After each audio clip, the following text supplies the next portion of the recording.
sad. Jay Z and Beyonce, they reached some really high heights.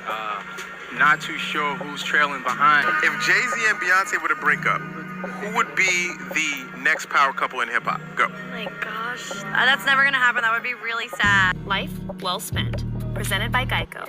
With a combined net worth of $1 billion, Jay Z and Beyonce are one of the world's top power couples. According to Forbes, Queen Bee and Jay Z were the highest paid couple of 2016, raking in just over $107 million. Hove has been growing from being a teen hustling in Brooklyn to a bona fide business mogul. Here are just some of the many hats worn by the man who once famously rapped, "I'm not a businessman, I'm a businessman." Jay-Z bought music streaming service Tidal for $56 million in 2015 and recently inked a deal with Sprint, now making Tidal worth $600 million. His company, Roc Nation, not only boasts some of the hottest names in music on its roster, like Rihanna, Santi Gold, Shakira, and more, but has expanded into the sports arena, representing talent like Miguel Cotto, Victor Cruz, and Kevin Durant. Hove's latest business venture, Arise, aims to help startup businesses. The focus of the company is to nurture promising new companies. And we can't forget Queen Bee. Beyonce is a global brand. She might actually just be a Black Bill Gates in the making. The Queen of Pop is not only wildly successful as an entertainer, but also a businesswoman. Her company, Parkwood Entertainment, is a media and entertainment powerhouse. The company manages music artists, has produced motion pictures, television specials, and more. Beyonce also has a stake in Tidal. Her athletic leisure clothing line, Ivy Park, can be found in Topshop, Nordstrom, and Net-a-Porter. The collection sports everything from $30 baseball caps to $200 jackets. The Feminist is also an investor in Watermelon Water, a startup that makes cold-pressed watermelon water with a drop of lemon. The company, led by female innovators, also gives back by providing women living in poverty with microloans. The star-studded couple definitely keep busy outside of their lucrative music careers, which is why they're not only music royalty, but business bosses.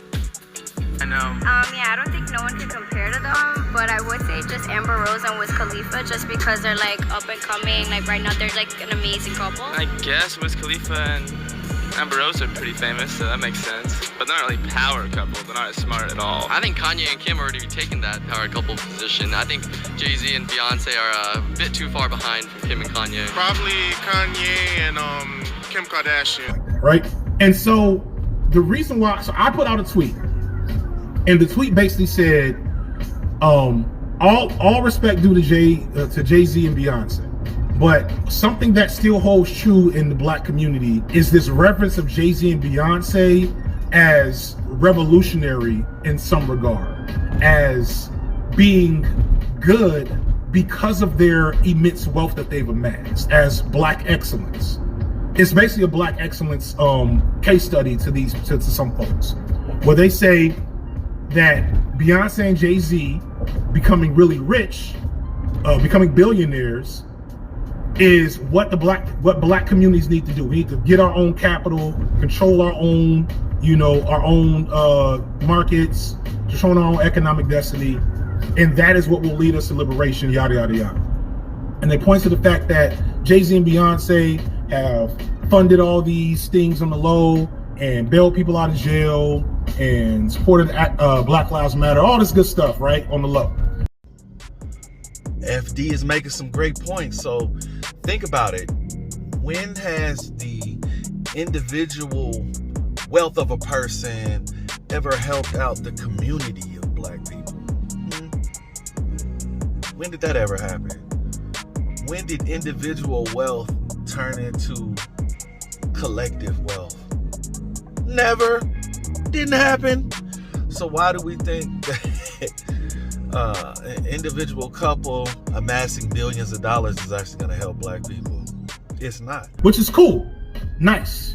But the thing that is missed is, I just saw somebody say, fam, they still billionaires. And at the end of the day, Jay-Z and Beyonce are not Black. They are Black bourgeoisie. They are Black billionaires. And they don't move with the intention of liberation anymore. They don't. And this situation, what the aftermath of this was a perfect example of this. All those rich black people like Jay Z and Beyonce are gonna do is use black empowerment to sell more of whatever they're selling and do things that actually help rich people, because now you're in a different class than most black people. So you're gonna try to politically move like the new class that you're in. And that's what black people don't understand yet. And what most people don't understand, they play this, what's it called? Identity politics, where you do things against your interests simply because somebody shares the same affinity group as you, meaning if somebody is black like you and shares that same racial makeup, then somehow politically they match with you. That's why a lot of people voted for Trump, because they was white like him. But did that work out for the majority of working class white people? No. Did it help poor, unemployed white people? No. Nor does rich black people help out the group of black people.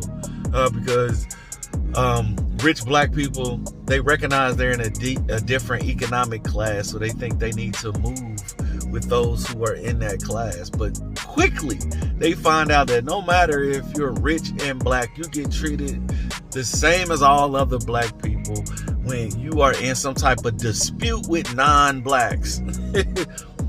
So what we got to understand, black people, is that wealth does not stop all the problems that you have. You're still black if you're wealthy. All right. And being rich and supporting capitalist thoughts does not help our relationships, does not help black people collectively. This bleeds back into the Ebony K. Williams thing, where people think just because you're an entrepreneur and you have lots of money that somehow you're super special and you are the savior of black people. And if everybody just acts like you and adopts conservative, pro-market ideology, everything's gonna be okay, buddy. But it's not. It's all false.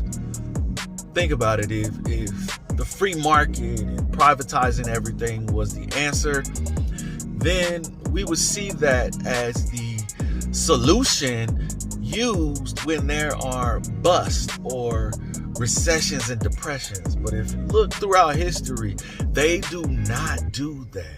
The Great Depression, the Great Recession, none of those was stopped by increasing entrepreneurship. Entrepreneurship did not get the increase in unemployment benefits. Entrepreneurships did not get people those PPP checks.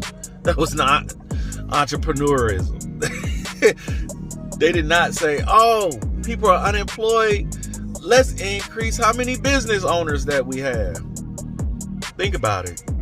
If there's a great recession or depression, businesses need capital so they can stay afloat, so they can pay their employees. So increasing the number of people that offer up a business is not an answer to unemployment and interest rates going crazy and the housing market going down, and people need to pay their rent. You don't increase the number of business owners to solve those type of problems. You need the government to step in and do their job. So that's what FD is talking about. So we got to know these things when we're talking about these things.